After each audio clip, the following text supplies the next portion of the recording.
Welcome to the 1878 FM podcast, episode 26. I've hurt my hand. I couldn't do the sync clap. Ped and Dave have done it. And Ped just said I've got a wooden hand. It does look like you've got a wooden hand now. I can't bend them two fingers. Honest to God. Look. If you went for a spray tan, you'd have a mahogany hand. Look at honestly, it's just ridiculous. It's so. What have you done, Baz? Mate, I taking a kid's training last night, and the goalies were doing something, so I went in goal, which was fine. Mate, as I dived, I've dived a million times. Yeah. My fingers hit the astro, and I heard the crack, and I thought, that hurts. But then I carried on, I was staying the leaves in a minute, and it never. But it's sprained. It's all right. It's fine. It's just that's your weekend ruin. Well, what can you do? What can you do? Hang on, is it your left hand? It's the left hand, so I'm all right. Okay, it sounds like honest business as usual. It sounds like you. That's not going to stop me, son. It sounds like you're in Kes. I was taking a training session, full kit, slightly balding Bobby Charlton steps up for a penalty. What a... But Baz, you were lying on the floor just before we started recording. What was going on there? Is everything okay? Well, I got told you were kneeling up in your child's room, which is fine. But basically what happened is, on a Monday, we operate out of quite a big studio, really, quite a big building. Dave Vitti will testify nice. This. He's had a nice sleep. Ample parking as well. Ample parking, which is great, and the bus. We will get you up here at some stage, but that'd be great. So there's loads of rooms, and we share the room. We've got a room. The Red Men are here now. The Red Men decide now. They used to record their after show thing on a Monday morning, but in their own big studio. But now they've decided to come out into the communal area and make a studio there. Some would say the kitchen. The kitchen.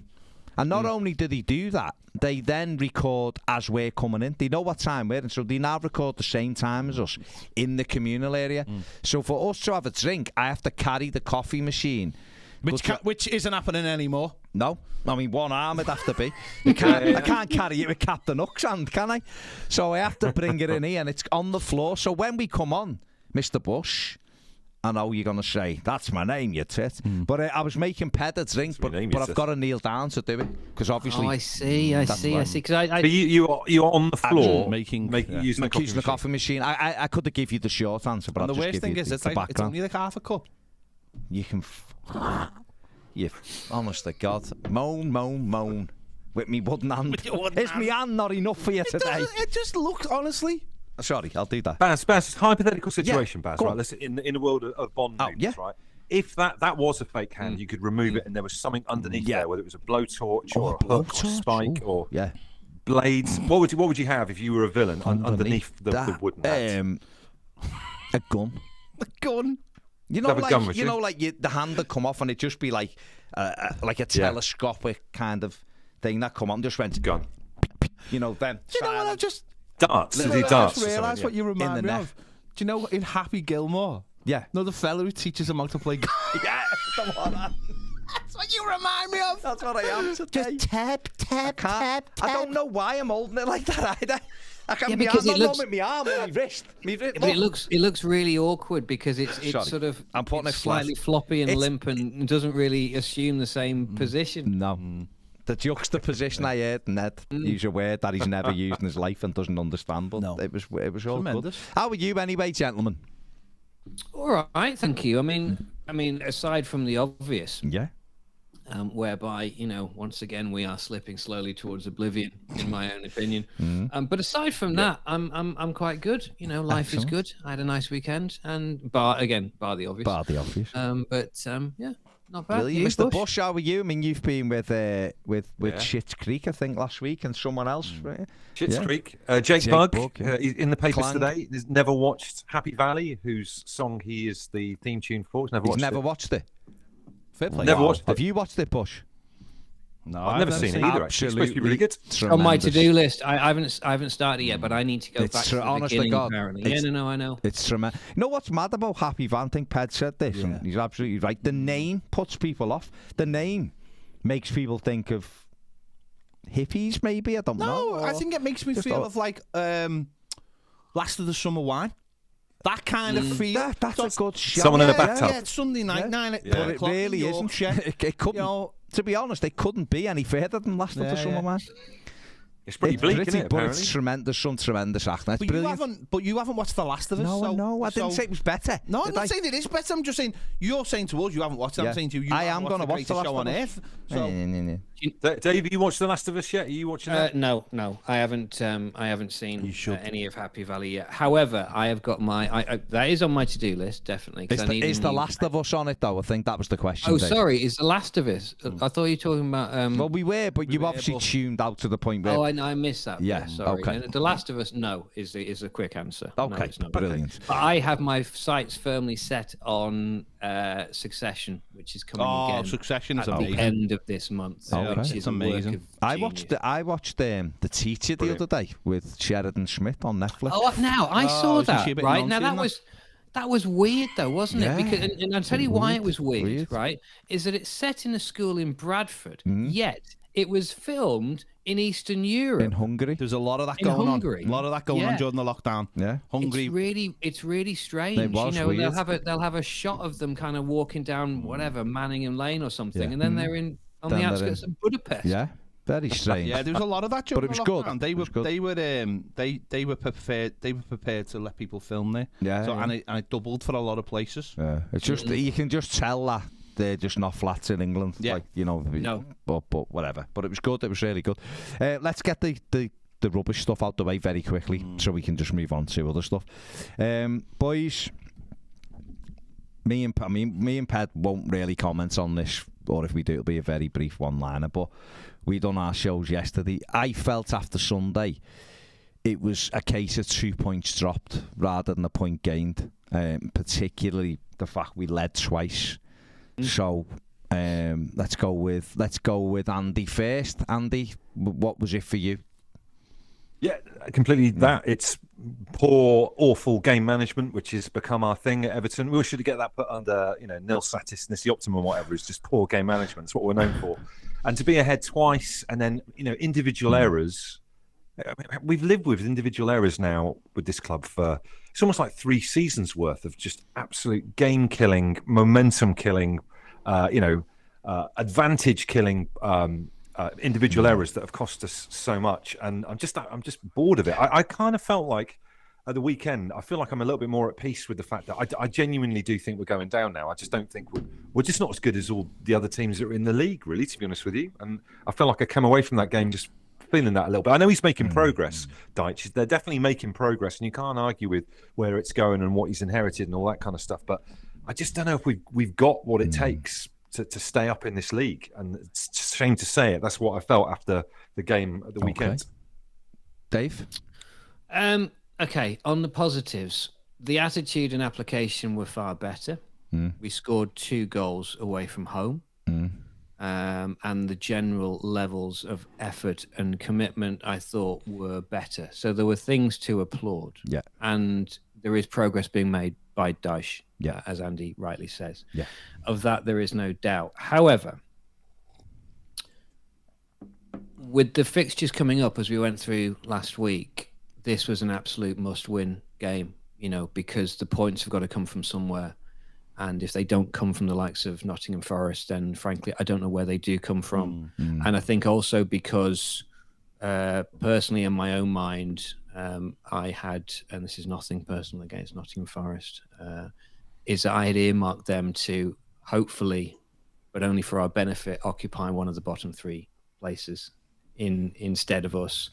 And so therefore to have not beaten them was a big, I just think psychologically for me, it was a big turning point's maybe too grand, but it was one of those, it's a moment, isn't it, where you kind of think, is that the difference? Are those 2 points the difference between staying up and staying down? And do you know what? Quite frankly, they might be.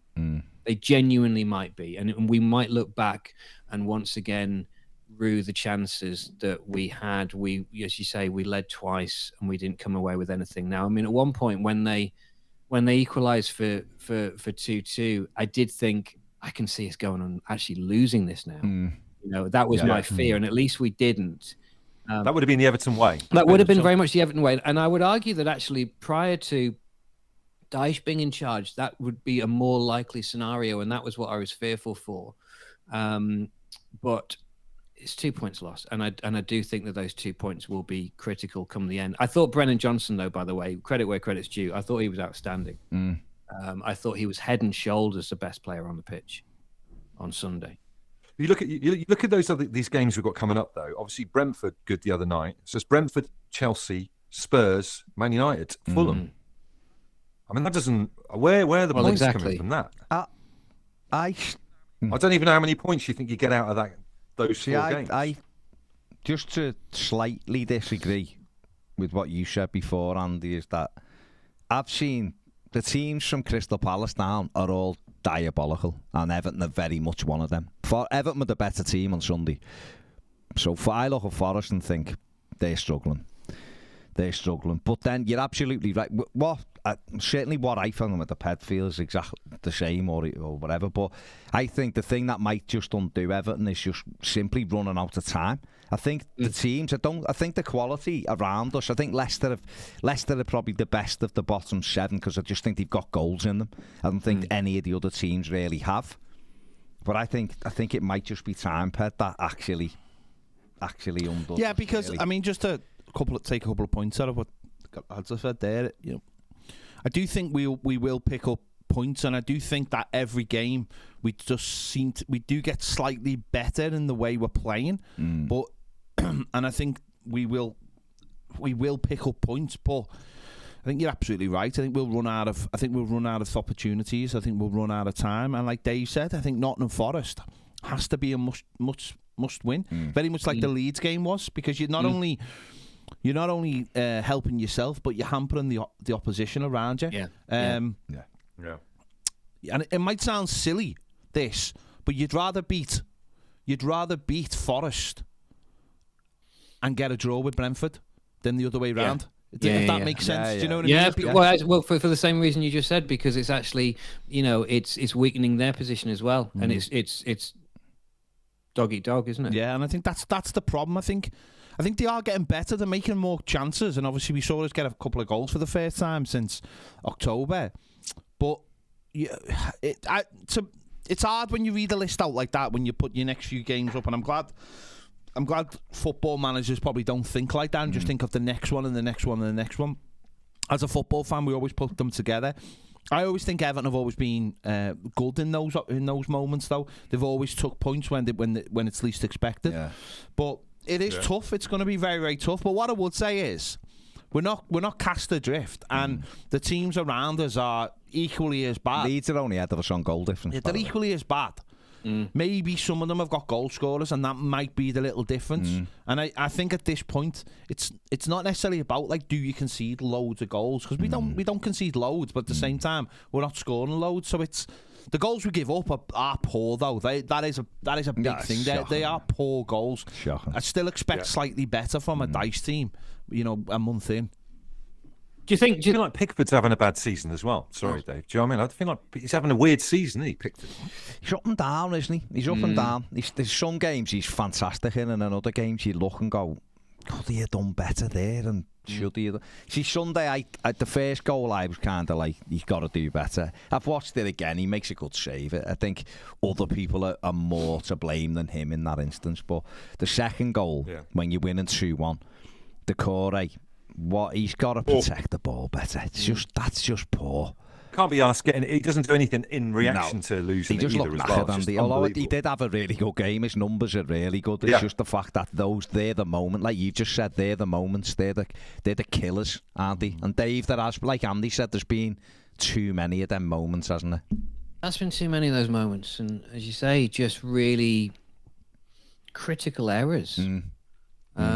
Which have just been the difference in points, and I think it's going to be close at the end, provided we don't get cast adrift, and you're right. I mean, that's a positive to say that we haven't been cast adrift at the moment. As long as we can make sure that we don't and we keep in there, then it could go down to the wire. But it's almost like, I suppose, Ped, are you thinking that had Dyche come in maybe a month earlier, it might have given us enough time, because I'd agree with you. I think progress is being made, and I think progress will continue to be made, and I think that we will be harder to beat for sure, and we will get goals and we will pick up points. But it's the time thing, isn't it? I think in hindsight, Dave, he should have been sacked after the Bournemouth games, and I think exactly. I think football clubs employ adults to make those decisions, and you don't get carried away with all the other noise and all the other stuff. If you've just been beaten by Bournemouth twice in a week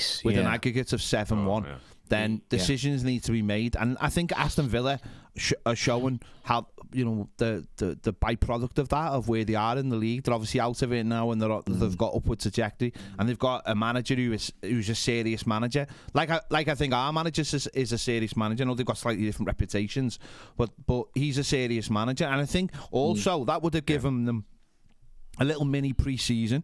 It would have given him the ability to see what he needed, and if decisions needed to be made, like selling Anthony Gordon, they could have been made really early. I'm sure the football club would have told Sean Dyche that Anthony Gordon had a couple of people that were after him, and if there was an opportunity to sell him, and if you sell him and say, right now we've got the entire of January to bring in a couple of players, then you can do that. But once again, the club have left it too late, because there aren't adults at the club, because they go off, they're just stupid people. I mean, that's the top and bottom of it. They're just silly people who don't really understand the importance of making important decisions that people mightn't like, the fans mightn't like. I mean, Mashiri said it when he did the interview with the Fab, when he said, you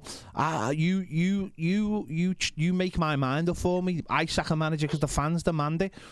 Well, the fans don't always demand sacking a manager, but sometimes you have to, certainly on this one where people had an emotional attachment to Frank Lampard, but someone has to be the adult and say, listen, this isn't going to get any better. Because, let's be honest, when we got beat by Bournemouth, we all knew Frank Lampard, or certainly I knew this anyway, Frank Lampard to me wasn't seeing out the season. He was always going to get sacked at some point. And, I think we all knew that. But it's up to people at the club to be adults, and that was the right time. That was the time to do it, and we've made a mess of it. I think from an apocalyptic sense, though, I do, and this is worst case scenario. I mean, from an apocalyptic sense. That was a line I wasn't expecting today. It's a good opener for any kind of dreaded news, isn't it?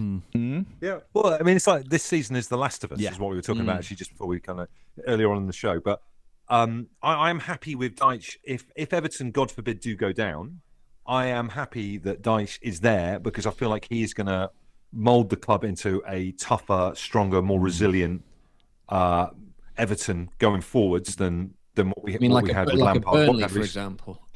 Well, yeah, kind of an Everton-Burnley hybrid. Do you know what I mean? Though I've banged on about this for ages, but I just want us to be meaner, tougher, harder, more competitive, all that kind of stuff. And we, as you guys mentioned earlier on, we're already seeing those qualities in the team through Dyche, I think, already. Even though we are still not, we're nowhere near safety. But yeah, maybe just looking at it long-term, apocalyptic. Why not? I still do think they've got the right guy there. And the other thing about sacking him early would have been, in an apocalyptic way, apocalyptic way. we would have had all the teams, wouldn't we, that we needed to beat over Christmas and into January, the Southamptons, the Wolves of the world, and then at the end, lost to them with that. And then at the end of them, we could have just ate them all in an apocalyptic style. Oh, okay. What did you say, Barry? Cannibalism. Did you say we wouldn't have lost to them under Dyche? I don't think Everton lose to Wolves, Southampton and West Ham with Dyche. I'd agree with you. Brighton, maybe, I don't know, but we wouldn't have lost to those teams who were around us. I don't believe so. Yeah, I'd agree with you. And those, listen, they're all crucial, they're all important, but those were that could see us down. Yeah, no, it absolutely could. So yeah, let's move. Yeah, Andy, can I just ask a question? I mean, do you ever look apocalyptically at anything else? That's the question. Because when I look, but I mean, I could look apocalyptically back at two of my marriages, but I just wondered whether just the one for me, Dave, just the one for me. Again, a line I didn't expect this morning. Fair play, Dave Fitty. I mean, what a guy. Do you ever look back at anything else in life apocalyptically? Just the one marriage. That's pretty much it. Actually, speaking of the apocalypse, right? Speaking of the apocalypse, do you guys think you'd be any good if push comes to shove and you were in the apocalypse? No, to me, I don't know. I think I wouldn't be. You react, don't you? I'd make the tough decisions. I'd like to test yourself, and you'd have to go inside to really. Dave would be quite good though. He knows the waterways quite well. He's got a wetsuit and a paddle board. Yeah. Well, no, I think I'm well. I think I'm well equipped. You know, I think I can deal with most things. The paddleboard he got from Facebook Marketplace. There you go. Will save Dave. No problem. I think he'd be fine with that. Past these, he's a prepper. In many ways, he's a prepper. You know, I'm a planner. People don't appreciate this about me because they think that I'm just a bit of an idiot and I just sort of go with whatever. I don't think people think you're an idiot. I'm a planner. I don't think that, Dave. I mean, you didn't plan. Although I like the fact that you're mixing it. No, in an apocalyptic world, why is Dave dark? Dave's gone dark on us. It just looks like a shadow on screen. He's gonna need. Yeah, it's like an FBI witness relocation. You are dark, yeah. For someone who's worked in television and stuff for years and years, you don't understand light, do you? You know what you need? A ring light. You never have a light source behind you. A ring light. Yeah. Because all it is, Dave, you know what it is? You're in shadow. It's because there's a light there. It's because your window's behind you. You didn't. Yeah, you're right. You're right. This is if you were the other bit, if you were turned a bit towards the wall, you'd be fine. You've worked in TV and radio. I mean, not so much radio, but you've worked in this game for years, Dave. Come on, he knows. You are right with what you say, and getting schooled off Paddy. You know what? Like, listen, Andy, we only came here for a chat, and suddenly we're getting a load of grief. We are. I mean, Andy's had no grief. I mean, Andy's the prep. We're using him as the man to go forward. We're all behind the bush. We're all behind the bush. We discussed ideas last week, Andy. We had loads. Loads. Andy, I like the fact that and I know that this is in one of your children's bedrooms. But I like because I think your outlook always looks happy, and even on a podcast which is largely miserable, or not largely miserable, but it certainly has a slice of misery every week. I think, mainly because of the content. Is I like the fact that when you are here with a sunshiny background, a very sunny disposition. And good position, sunny disposition. And good on LinkedIn. But he doesn't position himself with a window behind him. Hang on, is this any better? Is that any better or not? It's slightly better. I can see that you actually are Dave now. I could just see the outline. I thought you were one of the used to use on crime. What's your panorama? It doesn't look that dark on my. No, it won't. That's all right, Dave. It's fine. It's fine. I just feel like it's weird lighting though, Dave. It looks like I've come down if I'm at a hotel in the middle of the night turn it off to ask about TV reception. I feel like we've just found another show for Andy though. The apocalypse with Bush. Well, he knows. Listen, Channel 5. I'd love it. I'd love that.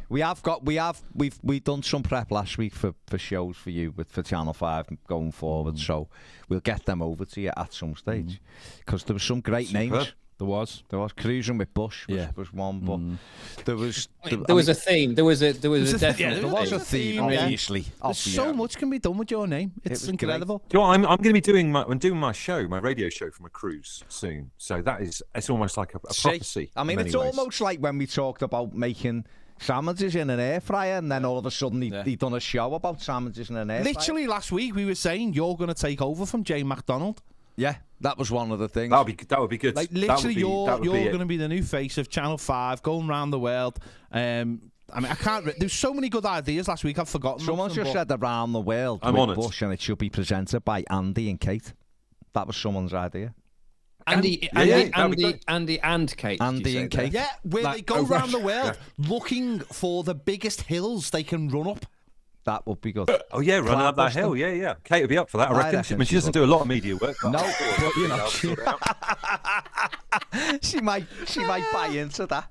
She might buy into it. You never know. I mean, that picture of Andy's incredible. That is incredible. I was just looking at something. Andy, just explain to me, because I wanted to do this last week because someone asked me, but you weren't here. So just explain to me Bush's big barcodes. What's the script? Oh, we that? Never talked about that, did we? In fact, we even 2 weeks ago we left that as a cliffhanger. Didn't we? We said join us next week for Bush's big barcodes, and then obviously your non-attendance last week meant that it didn't ruined it. Well, I love big barcodes, and I cannot lie. Is the kind of the strapline for it. In Aldi, they've started putting massive barcodes on items. Have you noticed that? And it makes scanning, if you're doing self-serving, just an absolute breeze. By the way, last night I went to the Aldi and there was a self-scanning thing for the first time in Gattaca. Middle-class Aldi have now got self-scanning. Yeah. With big barcodes as well, so it makes the whole thing so much easier. Fair play. They've obviously had it on Leon C for a while. Clear, obviously, yeah. Oh, yeah. But, it's spreading around the world now. It's come into the provinces and stuff. And, I'm just excited for you guys to try it. So you've noticed that the barcodes are getting bigger. Is that what this is? It's just big barcodes, and it's making life. If you're a self-served kind of guy like I am, I'm not a fan of till small talk, so I always go self-serve. It's just breeze, rather than trying to turn an item around, turn some butter around to try and find. I'm mixed on all of this. I'm really mixed on all of it because I'm quite old-fashioned and traditional, right? So I find the whole self-scanning thing a bit of a faff. Right? Okay. But then the other side of it is that I also have that panic. Is that when they start sliding the stuff down, when they've scanned it, and then you have to kind of get the bags open in time. Sometimes when they stick together and you can't do it, and then the stuff is all piling up, and then there's people looking at you, and everyone's thinking, "Is that Fitty the idiot?" Yeah. But in Aldi, you're not supposed to do that, though. Exactly. Is that the idiot there? We've all been there. And you're giving it the art. Who said if you go like that and wet your fingers, you can slide the bag over? Where did that come rub from? them together. Or rub them together like as if you're trying to. But in Aldi, you're supposed to rebasket them and take them to the side for a quicker, exchange. A quicker exit. That's what you're supposed to do. And that was very much a quick save thing, though, wasn't it? That was a quick save thing all those years ago. They had the counter at the back. You were supposed to take your stuff. There was boxes everywhere, old Kellogg's, but you take them over there and you sort yourself out there. But do you know what I've started doing? And I think that this is my contribution to helping the planet. And I think this is an initiative that Greta would be proud of, and I think most people should get behind. And Duncan, don't forget Duncan. Don't forget Duncan. Sorry. I mean, he still has an He'll get a shot. So what I do, and this also gets away from the plastic bag opening panic, is that now I don't have any bags, right? So what I do is that when they scan it, I just put all of the stuff loose in the trolley, right? So it literally out of the trolley gets scanned back in the trolley, walk the trolley over to the car, right? And then in the car, I've got a big IKEA bag in the boot. And then I just put everything in the IKEA bag. When I get home, I hoik it over my shoulder. I bring everything in a wanna, dump it on the kitchen floor, put it all away. IKEA bag back in the boot of the car. Bosh, planet saved.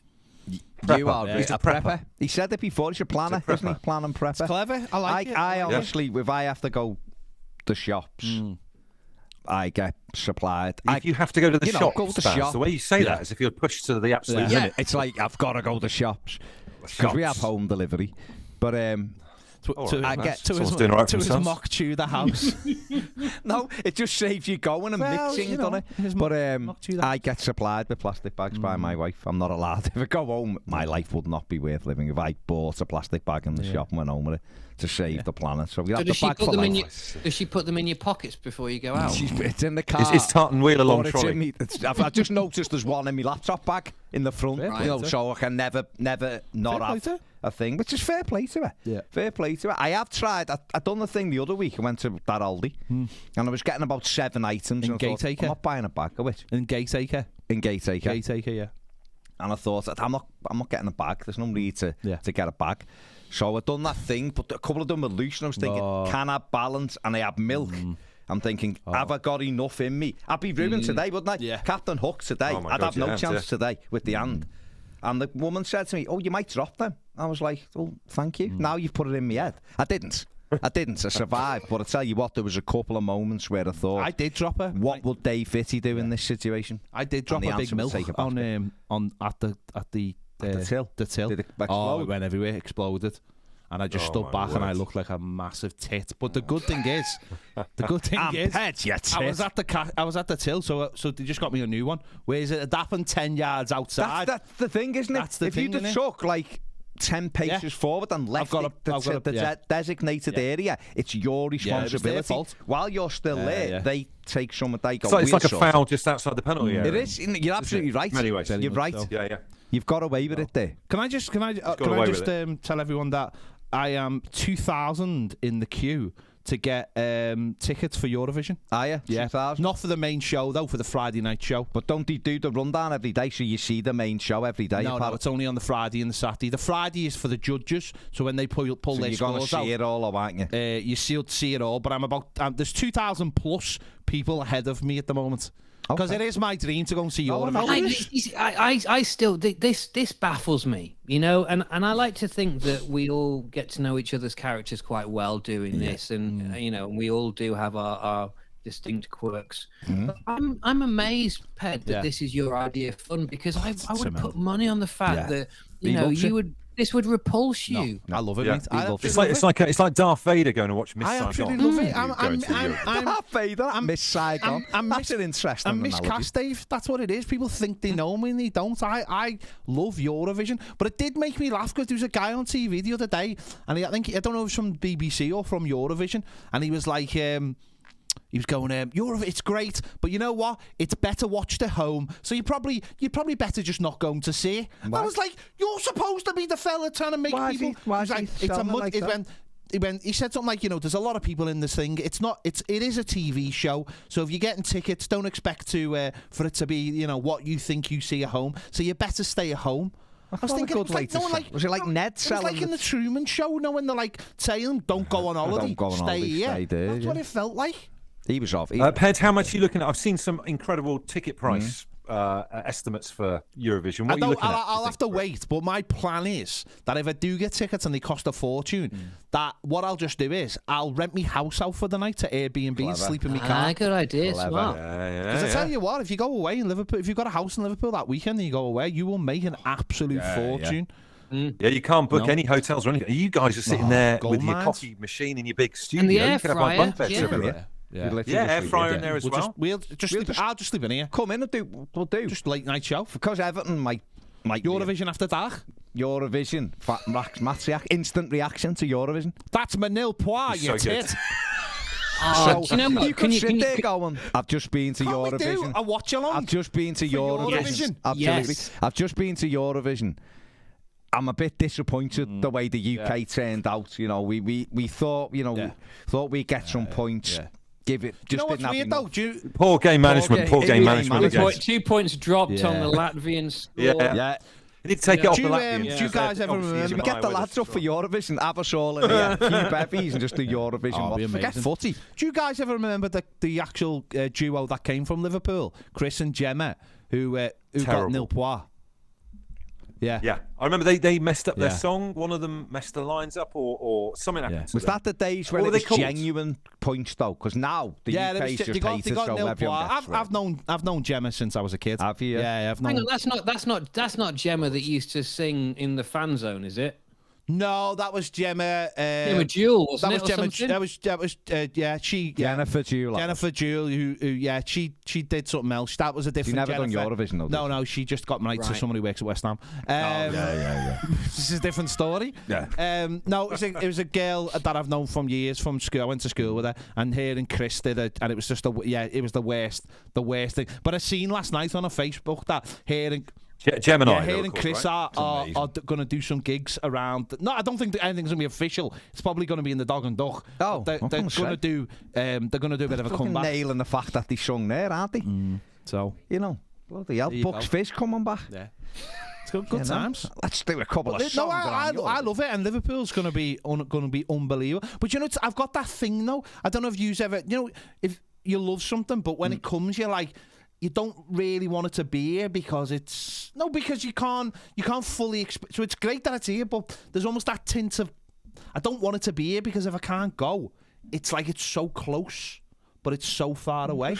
Just go and do what fans do. Just go and walk around the arena and see people. It was like when they made Batman here. It was here, and I was like that, but I wanted to be Batman. So near yet so far. Was Thingy in Eurovision? You just a little bit. Wasn't that a Eurovision song? Yeah. Gina G. A little bit, but she wasn't. I used to fancy she was Australian. Her. Yeah, she was Australian. But didn't she sing it for us? Yeah, you're allowed to do that. Fair play.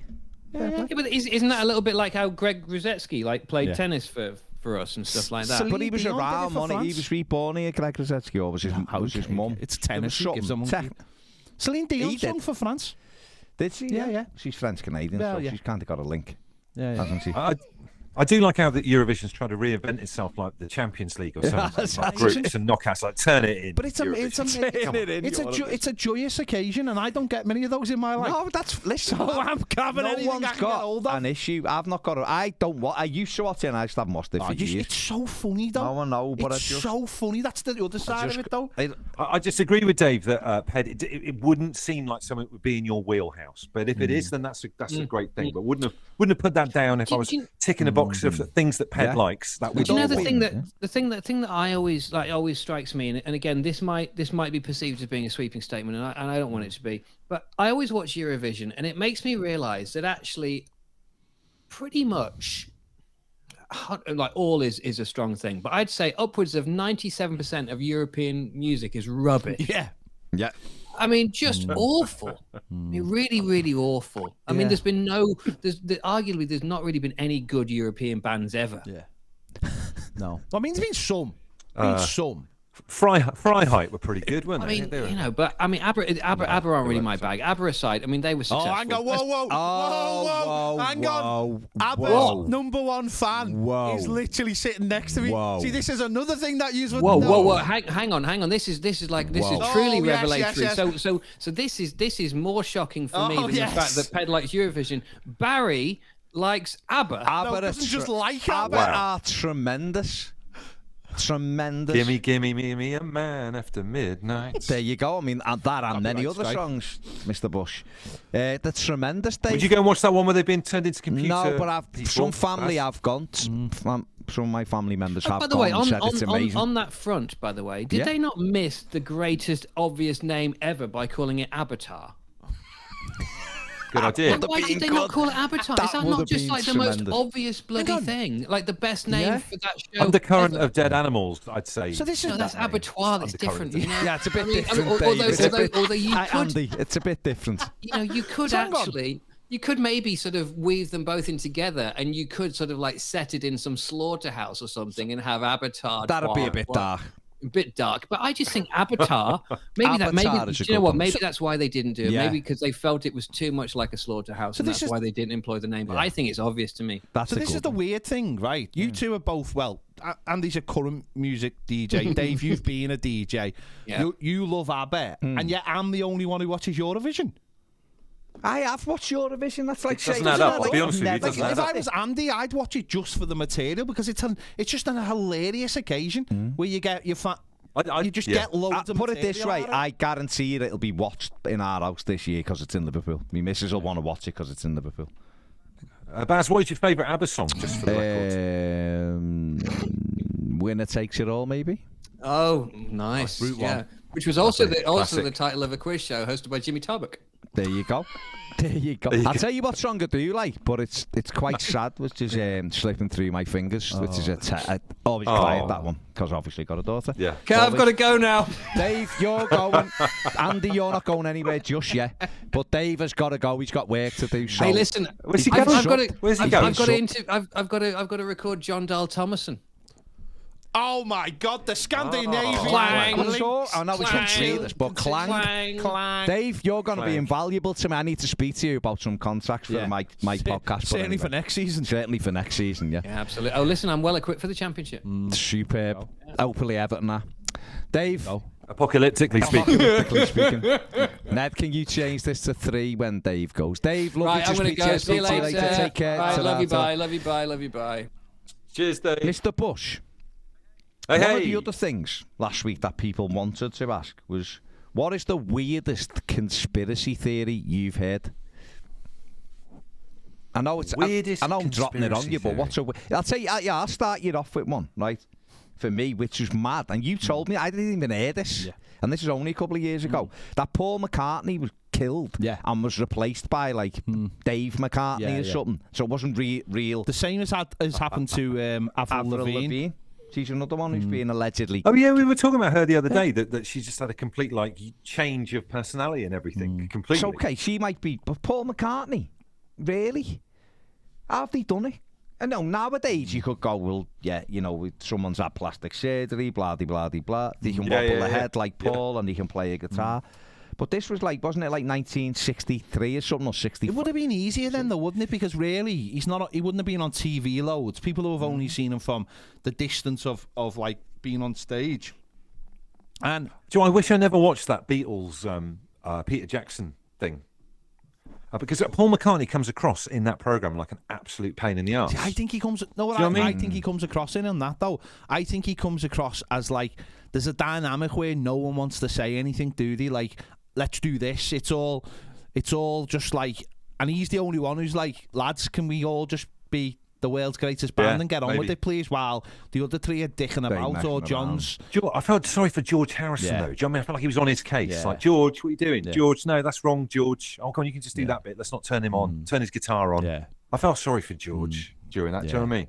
Must be mad being that the way they were, though, that talent. But in 1963, I think it would have been quite easy to body swap somebody. Yeah. The face, though, looks the same, doesn't it? I know, we know that now, though, don't we? Because we've had 30-odd years of it thrown in our face, quite literally. Incredible. But I think it would have been quite easy then. So it is a big thing. Like, a lot of people believe it, and loads of people believe there's things within the songs that tell you he died. But he takes the mickey out of it. Yeah, no one knows he does. So that was a weird one for me, Andy. I'd never heard that one. But what's the weirdest? What do you think's the weirdest conspiracy theory that you've? Because obviously, were you on the one when we talked about the moon landings? Don't think you were, which didn't happen, of course. Yeah. Oh yeah, you were. Of course, you were. Well, I was. Yeah, I remember talking about the moon. I can't think of that many conspiracy theories, though. Do you know what I mean? Feel like there's many. Obviously, there's the one about the Twin Towers thing being an inside job, which is absolute nonsense, ridiculous. That's even a thing. I know a lot of people pile their time and effort into trying to prove that, which is mad. Yeah. But the moon landing for me is crazy. Melt steel, but carry on. Well, you're not one of them, are you? You know what, mate? I've watched a lot of stuff, structural stuff. It is weird. Structural stuff? Yeah, with structural engineers saying there's not a chance they fall from that thing. Right. But listen, whatever. So go on. I think Andy's struggling here, to be honest. He's struggling with the weirdest conspiracy. I think you've thrown her on his toes. I have, haven't I? Well, what's your one then? Andy can have a think. What's your one? That Paul McCartney one. Paul McCartney. Avril Lavigne. Well, why would you swap Avril Lavigne out? I know. Do you know what I mean? I mean, she was not like she's been a massive cash cow, is it? She just probably got a different personality because she got dead rich and become a bit brassy. You know what I mean? She's probably had a lick of plastic surgery, I'd imagine. Not much, just splattering, and it makes her look slightly different. So I'm not in on that one. I don't know. There's a lot of conspiracy theories at the moment, and I don't want to go too much into them because this is a quite light-hearted podcast, and some of them are super serious for the people who are involved. Absolutely. But there's some mad ones out at them, and the people who do them are the same people. They just keep on changing from once one's the bunk, they seem to go on to the next one. Like there's a new one called 15-Minute Cities, and it's the most batshit thing you've ever heard in your life. But I don't want to go into it, but it is just batshit. But I do love a good conspiracies, but I like the old-fashioned ones, not the new ones. The nouveau rich. The new ones are like quite heavy, aren't they? They're like go into like. Well, yeah, I'm going through the top theories, like the top. So Paul McCartney's in there. He's at number 4. Is he? Yeah. Wow, I've literally never heard of that before. I know, but Pep blew my mind when he told me. So here they are. So like number 1 is 9/11. Yeah. Okay, we won't go into that one. Number 2, Princess Diana's murder. So obviously, she was murdered by the royal family. That's the conspiracy I don't know what be the again. It's a difficult one. You don't want to go overboard about, but that one is to me, when you talk conspiracies, I just think what we're told and what really happened are two different things. And I'm not putting the blame on anyone in particular. I just think that sometimes what happens is we get told one story because no one can really get to the bottom of what happened for whatever reason. And to save face, sometimes we just get the easiest explanation. And that doesn't mean it's conspiracy theories. That can just be that they just didn't actually get the person. So like JFK. Yeah. JFK is that must be on this. He's in here, JFK to me is whatever happened is not what we're told. But clearly nobody knows what happened properly because and that's what makes it a conspiracy theory. And therefore, but he did shoot him though. I think Lee Harvey Oswald did actually shoot him. I don't believe that, but if he did, then I don't think it's like a lone gunman thing. I also think John Lennon getting killed was a conspiracy theory as well. Well, this is keeping it on the Beatles. 100%. Moon landing hoax. Yeah. It's there. Paul McCartney's death. Yeah. It was November the 9th, 1966. They say he died. Okay. He was. So he went to the cup final. So basically, yeah, he'd been in the FA Cup final. He went to Everton. He got into an argument with the other Beatles, stormed out the studio, and was decapitated in a car accident. Okay. Wow. To cover the whole thing up, the band hired a lookalike and sound alike. Fair play. Okay. JFK's assassination. Or was there a second Lee Harvey Oswald act alone, or was there a second gunman on the grassy knoll? Yeah, no. Okay. Pictures of shadowy culprits are being suggested as masterminds. See the moon the moon landing. Sorry, speaking of pictures, of pictures, what's undone Lee Harvey Oswald? There's a photo of him out in the back garden with his rifle and that. And it harks back to the thing we don't see very much these days, a good old-fashioned in your back garden you photo. don't. When was the last time we went out into your back garden to have a photo of you in whatever, whether it's getting first day at brand new school or new work outfit? People just don't seem to do it anymore. Don't. My mum sold photos from when she was a kid. Everyone's always out in the back garden. Yeah. But to be fair to that picture, Andy, it's basically being shown that it was a mock-up due to the shadows on it. So, boom, like the moon landings. No, it's the moon landings one. I'll just say this. See, I think it happened, but I think they've done something more. I'm just saying. Okay. Roswell, crash and cover up. So obviously Roswell, the alien craft. But I think that one is your weather balloon. I think that one is your classic. They made up a conspiracy theory to hide what really happened. Okay. So you see, the aliens, right? Yeah. Aliens. Whenever aliens come down and visit, it's always people drawing them same things. You know, people with like oval heads and black eyes. And then, I remember reading a book called Communion by a guy called Whitley Strieber or something. He claimed to have been taken out of his house in the middle of the night, hovering, gone up into an alien UFO.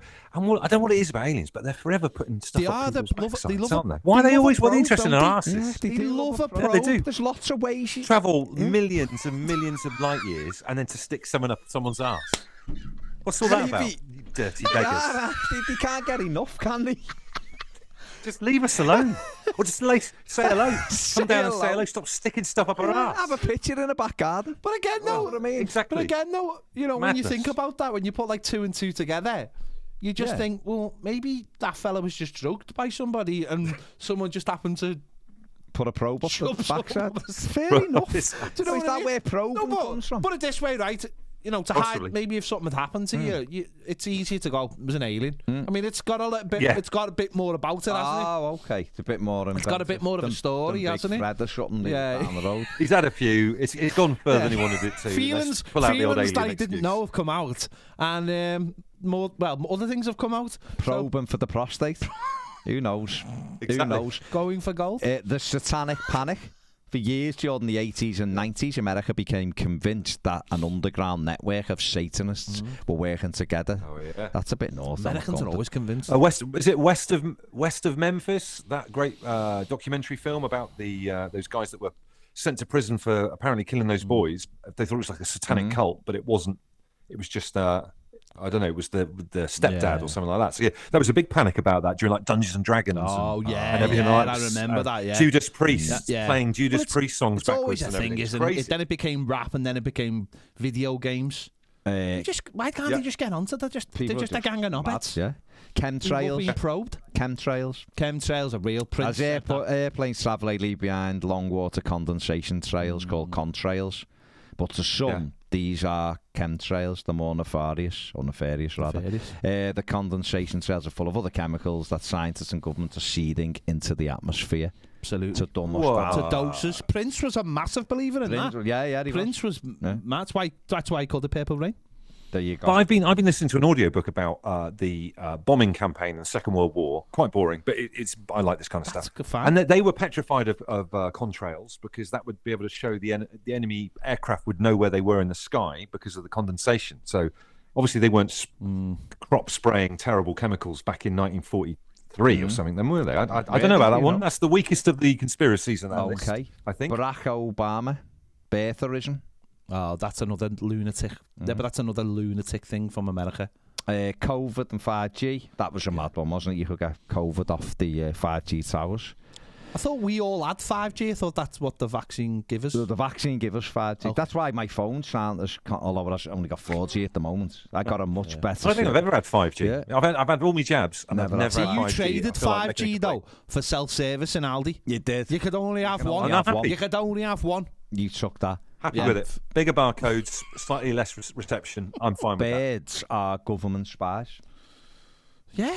Oh, I'll tell you what, though, during lockdown, do you notice the birds were well cocky during lockdown, hanging out in big groups. They were loving it, weren't they? You know what I mean? They were loving it. The skies were theirs, though, weren't they? The skies were theirs, planes. You know what? You know when we had lockdown 1, which I think was everyone's favourite lockdown. You know, as far as lockdowns are concerned, never good. They never are. You can never replicate it. But lockdown 1, we had basically it was 20 degrees every day, sunny. It was lovely, wasn't it?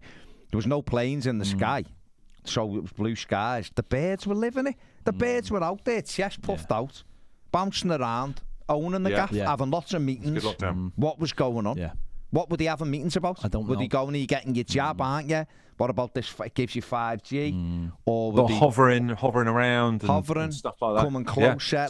Couple of pigeons decided they wanted to live in our garden. That had to get sorted. We'll have a game footy. They were building up. I feel like they were mobilising. I thought that. We talked about there were seagulls way away from seaside, like they'd moved inland ahead of a launch pad for the next thing. Do you know what I mean? And maybe just time kind of ran out. A bit like Sean Dyche. The Dolphins. Exactly. It's all. I've got Andy. It's all down to the Dolphins. I've said this many times. They are actually the master race on this earth, and they've been planning for years. And we've said for many years, if the Spiders and the Dolphins ever get together, we're in trouble. But just because they're clever and spiders, do you reckon wily. if all the spiders I hate this fact. I know, but this is a fact, right? If all the spiders got together and could talk to each other, they could destroy the human race in days, because there's that many spiders capable of killing us if they all had a hive mind. And I think if the dolphins and the spiders ever got together, we're in trouble. We're in trouble. The dolphins are intelligent. That's a good point. It's a fact, though. It's a fact about the spiders. I'm not saying that So if the spiders were just organised, they would take over. And I place. think that's a really scary one. But just going back to the planes. Thank God that Mike Walker's in charge of the spiders then. And they can't get organised, because otherwise we're in trouble, aren't we? If the Sean Dyche or Simeone of fellas turns up to organise spiders, we're in trouble. Well, I've just got a tight, compact unit. Yeah, exactly. We've just got a bit of a cliffhanger for the end of the podcast. So go on then. Planes there, no planes. Well, now I am obsessed with planes, and when I hear a plane go over, I have to go on my flight tracker and check, see where it's going. Why though? It's just become a bit of a compulsion. I saw a tweet from you the other day, Ped, where you'd seen a plane go out into whatever that sea's called, the Irish Sea, and then just been circling around. And you said, "What's going on here?" But I didn't see any resolution to that. There was a helicopter, and it come from nowhere. It appeared in the middle of the Irish Sea. It flew to Alderhay, and then flew to Carnarvon not long after. Yeah, and I'm just obsessed with these little stories. Well, that'll be just transferring either a patient or blood. No, I know, but I'm just obsessed with these little stories, going into, you know what I mean? It's like sometimes you hear a plane in the sky and you just go, where's that? And you go, it's going from... and it's just a little bit of an obsession. I've flight tracker for ages. No, I know, but it's just become a little bit of an obsession I've got now. No, it's good, and you see, you're going, why is it going from Chicago to Istanbul? So some people would spot birds, watch birds, you're a plane watcher. There's a lot of flights come over Liverpool that are transatlantic from all over Europe. I've become slightly obsessed by it, but there you go, I'll leave it there. That's fine. Flight tracker's a great app. It is. The one thing you do is you put it on, and you can look at it two ways. You can go, I'm a bit scared, I'll just go on and just look at how many planes are actually in the sky. Yeah. And if you're not, you look on and go, oh my God, how many planes are in the sky, and it makes you scared. So whichever way you want to fall, fear's around. See, I can't get the spiders and Sean Dyche in charge of spiders. Particularly Simeone, I'd say, because I think Dyche, there'd still be gaps. But I think Simeone in charge of the spiders, we aren't. That's the when spiders is the worry. They are the worry. They're horrible anyway. Are you a fan of spiders? If the birds are coming from the dolphins and then going to the spiders, we're in trouble. Maybe that's what Andy was saying. They got cocky. Just for the record, I hate spiders. They're horrible, aren't they? I didn't want to labour on the spiders. You know, if they were slow, they wouldn't be as bad, I don't think. I don't like them, but I wouldn't be as bad. It's because they dart. For example, you talk about them not getting organised. So daddy longlegs, right, one of the most awful insects on this planet, apparently it's got like world-class poison, but it can't bite properly, so it can't give it to anyone. Like, what a shambles. Really? That is. What a shambles. That's I don't know whether that's factual, but that is the rumour I'd been going around the playground. You see, the thing about them, right, I've said this before, you know, the worst thing you can do if you scared the spiders, like in our house, we are going to finish now, but in our house, like my missus is the spider catcher. Okay. It's designated. She know I've woke her up and gone, listen, being funny, I want to brush my teeth. Does she catch them with Aldi bags? No, not Aldi bags. But that would be good. But then, be a waste of a bag. Like, it'd be a waste of a bag. So, you know, the glass and a bit of paper, she launches them out and all that, right? The worst thing you can do is what I've told you this, so I'm going to tell Andy, is like me eldest lad, who's as much of a like with spiders is quite clearly what I am. A few weeks ago, shouted, there's a spider in the bathroom, right? And he done the thing you do not do. What do you, if you see a big and hairy ass spider, what do you not do? You don't lose eyes on it. Do you? Yeah, you got to keep an eye on it. You do not lose eyes. No. Right? No. And what he done was he made the mistake. He come down the stairs, said there's a big spider there. Yeah. And I've gone, all right. Yeah. So my missus is getting ready. You know, she's like Rocky. Getting pumped up, And he's come down. When he's gone back up, what's happened? Gone. The spider's gone. And that's it. The worst thing you can do not lose eyes on the spider. I thought you were going to say, wash it down the sinkhole, because then I'm thinking, the spider's coming back and it's bringing its mates. It is. If it goes and gets organised, coming back then home. You're in trouble. It's a revenge mission. It becomes revenge. See, if you take it out to the garden from the bathroom, it'd probably thank you. Might do, yeah. But if you wash it down the drain, it's not gonna you're in the shit. It's got to have a cop on it. You're in the shit. Have you ever thrown one out and run back towards the house? It's like, mate, you don't pay. Fucking do one. Your kids don't pay. What are you talking about? Yeah, that is true. Andy, to finish, are you the collector of spiders in yours? Are they left? Is it your missus? Who is it? No, it's me. It's me that does it. Even though I don't like it, I'm just as scared as my other half is actually. Right. And the girls, my 3 daughters, are ridiculous. Well, that's because of you two. About spiders. That's bad parenting. They've got my children are because of me. Bad parenting. Yeah, it is bad parenting. But I used to play with like insects and that when I was a kid. You know, like, I don't want to sound like Huckleberry Finn, but I mean, I used to like play with like grasshoppers and stuff like that. Kids these days are petrified of all everything. It's because of parents, though. I again to finish on me will.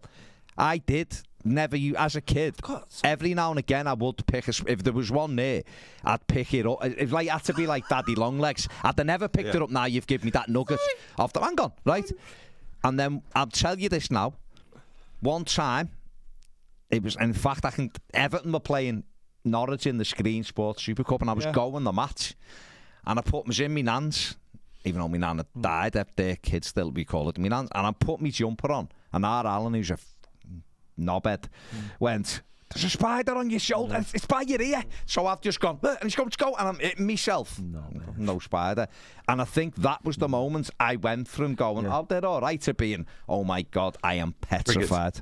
Triggered by it. I just want to go back to what Andy just said, about his childhood, because all I've got now is a vision of Andy Bush as an adult's head on a child's body, sitting on a stack of hay with a piece of it in his mouth, with dungarees cut off at the knee, with spiders, with no shoes on or socks on his feet, just running round the hay fields in somewhere down he'd south. He'd have to have insects, wouldn't he? With all surrounded by animals and insects. Butterflies. Doing that thing where you pull a tooth out by putting a bit of string and slamming the door. That's what it was like. I'm thinking now, to finish, the vision is Andy sat on the bay hail, bit of bush in the background. And you know, like Charlotte's Web, where you just see the web in the corner, and Andy Bush is sat below it, dungarees, bit of straw, in and it would be called Of Bush and Men. Fantastic. Well, we're just one banjo away from the Deliverance. There we go. That's it. Completely changed. That is the way to finish. Let's leave it there. Andy Bush, pleasure as always, mate. Top man. Thanks for that mental image, everyone. Exactly. Cheers. We're all good. Keep that image in your head. We will be back next week on the 1878. Thanks for joining us. See you later.